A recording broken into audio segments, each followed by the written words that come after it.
முதல் வாசகம். ஞானத்துக்கு அன்பர், ஆண்டவருக்கும் அன்பர். சீராக்கின் ஞான நூலிலிருந்து வாசகம். அதிகாரம் 4 இறைவசனங்கள் 11 முதல் 19 முடிய.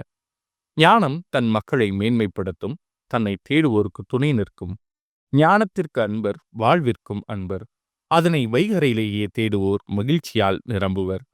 அதனை பற்றிக் கொள்வோர் மாட்சியை உரிமையாக்கிக் கொள்வர். அது செல்லும் இடமெல்லாம் ஆண்டவர் ஆசி வழங்குவார். அதற்கு பணி செய்வோர் தூய இறைவனுக்கே ஊழியம் புரிகின்றனர். ஞானத்துக்கு அன்பர், ஆண்டவருக்கும் அன்பர். ஞானத்துக்கு பணிவோர் மக்களினங்களுக்கு தீர்ப்பு வழங்குவர். அதற்கு செவிசாய்ப்போர் பாதுகாப்பாய் வாழ்வர். ஞானத்தை நம்புவோர் அதனை உரிமையாக்கிக் கொள்வர். அவர்களுடைய வழிமரபினரும் அதனை உடைமையாக்கிக் கொள்வர். முதலில் அவர்களை அது கோணல் வழியில் அழைத்துச் செல்லும். அவர்களுக்கு அச்ச நறுக்கத்தை வருவிக்கும்.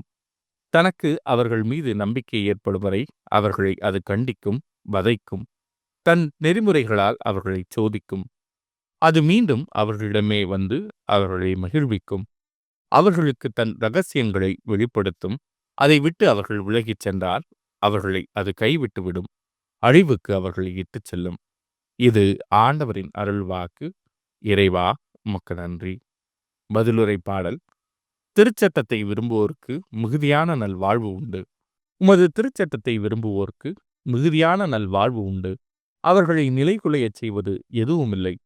உம் நியமங்களையும் ஒழுங்குமுறைகளையும் நான் கடைப்பிடிக்கின்றேன். ஏனெனில் என் வழிகள் எல்லாம் உமக்கு தெரிந்தவை. திருச்சட்டத்தை விரும்புவோர்க்கு மிகுதியான நல்வாழ்வு உண்டு. உம் விதிமுறைகளை எனக்கு நீர் கற்பிப்பதால் என் இதழ்களினின்று திருப்புகழ் பொங்கி வரும். உம் வாக்கை குறித்து என் நா பாடுவதாக. ஏனெனில் உம் கட்டளைகள் எல்லாம் நீதியானவை.